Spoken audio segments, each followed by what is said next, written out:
अलख जगावेरी माई भिक्षा देखा। और ऐसे मत बैठो रूंडो सूंडो की तरह। मीठी मीठी तालियां, जिसमें धन हो वो दान कर दो और जिसमें समय हो वो ताली के साथ हमारा साथ दे दो। और कितनी कितनी हो एक योगी अलख जगावेरी माई भिक्षा देखा। एक योगी अलख जगावेरी माई भिक्षा देखा। योगी अलख जगावेरी माई भिक्षा देखा।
आशीर्वाद मिलता है। और घर परिवार में कोई दुखी है, कोई मरने की नौबत तक किचन के साथ ले रहा है और 5-7 साल तो न्यू जी जाता है जैसे कुछ उसे हुआ ही नहीं था। और क्या बता दिया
हो, चाहे 1 पैसा हो, चाहे लाख करोड़ हो, वो दान ही कहलाता है। और जिसने अपनी कष्ट कमाई से कितना भी दिया हो उसका 10 गुना उसे भगवान वापस देता है। और जीते जी भी उसका नाम दान में लिखा जाता है और मरने के बाद उस ऊपर वाले की किताब में भी उसी का नाम लिखा जाएगा। और क्या बता दिया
ऐसे ही घर आंगन था और वहां से आवाज आती है तो छोरी भगी भगी आती है। माँ सरस्वती माई बढ़िया थाल भर के जमजमाती लाई, कुछ खान का कुछ पहरन का और कुछ दान था। उसे बढ़िया सा थाल चोटी तक भर लाई और 5-7 डग धरते ही चौखट पे आई और कहा कि गुरुजी लीजिए आपके लिए दान। दान देखा और बेटी का चेहरा देखा, फिर दान देखा और फिर बेटी का चेहरा देखा और 2 ही डग गुरुजी पीछे हो गए। कहा कि बेटा तेरा दान भी चोखा और तू भी चोखी, पर मैंने न्यू बता तू दुखिया किस बात की है। इतना कहते ही मीठा मीठा गुरुजी इतना ही कहता आंखों से मोतियों की तरह झलझल आंसू आने लग गई और कहा कि गुरुजी आपको क्या पता कि मैं किस बात की दुखिया हूँ। तो बेटी तभी तो मैंने तुझसे पूछा कि दुखिया तो तू बहुत, पर किसी बात की तो दुखिया है। तो बेटी ने थाल साइड में धर दिया और गुरुजी के चरणों में बैठ गई और ये कह रही है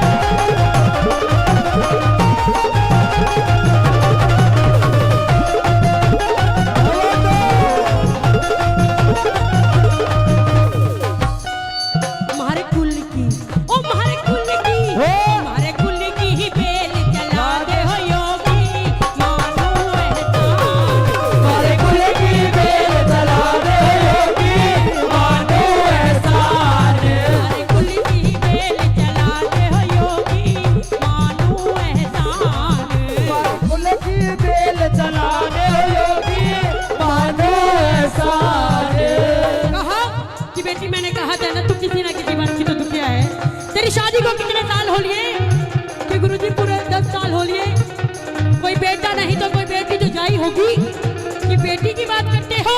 मैंने आज तक इस कोख से एक पत्थर तक को भी जन्म नहीं दिया, किसी से न्यू कह दूं कि मेरी कोख का जाए। और क्या कह रही है बेटी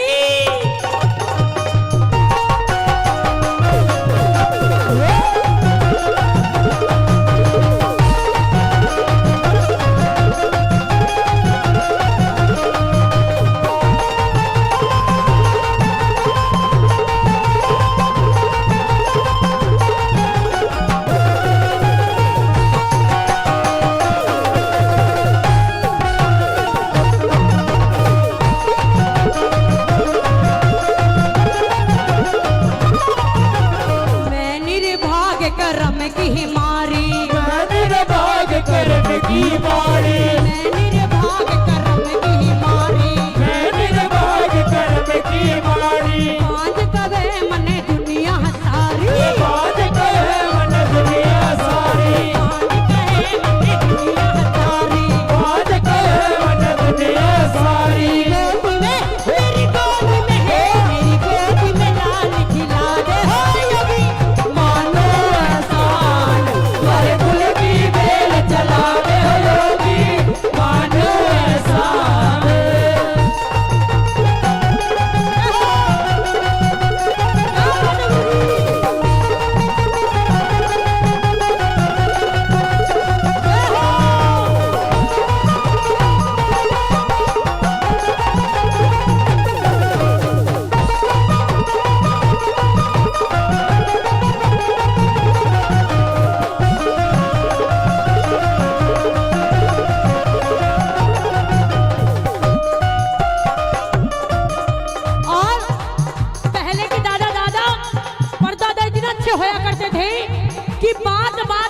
घर बसाने की बात बता दिया करते थे कि बेटा यूं काम लूं और ये काम लूं और ये काम लूं। और आजकल के दादा हुक्का से टाइम को नहीं, टाइम बच गया तो ताश में लग गए, उससे भी टाइम ना मिला तो किसी के साथ ही टक्कर गए। घर में टाइम को नहीं देवे। और फिर आजकल के बच्चे जब से लॉकडाउन लगा है फोन मिल गए इन्हें, फोन के अलावा ना माँ चाहिए ना बाप चाहिए ना पूरा खानदान चाहे कह के मर जाओ पर ये पचते को नहीं। और पहले उस बेटी को अपने दादा की बात याद आ गई थी कि मेरे दादा बहुत अच्छी बात बताया करते थे। एक बार पूछा कि दादा ये भगवान कैसे होते हैं? कि बेटा जैसी मूरत वैसी सूरत। फिर हमें कैसे पता चलेगा कि ये भगवान है? कि बेटा भगवान कभी भी असली रूप में नहीं आते अपने। और फिर कैसे आते हैं? कि कोई नाथ, कोई जोगी, कोई संत, कोई महात्मा अगर आपको रास्ते में कभी भी आते जाते मिल जाए तो न्यू समझ लीजिए कि आप जो तुझे दर्शन हुए कि भगवान के होलिए, भगवान स्वरूप ही माना जाता है उन्हें। और यही बात बेटी को याद आ गई, दोनों पैर पकड़ लिए गुरुजी के और न्यू कह दिया कि आज आशीर्वाद दोगे तो ही पैर छोड़ूंगी, नहीं अन्यथा नहीं छोड़ूंगी। क्या कह रही है बेटी?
होते हैं इनकी वाणी बहुत कमाल की होती है। ये बातों बातों में भी भेद बता देते हैं और कहते हैं कि भक्ति में ही शक्ति और शक्ति में ही भक्ति है। या तो विश्वास पक्का रखो नहीं तो बिल्कुल मत रखो। और क्या कह दिया?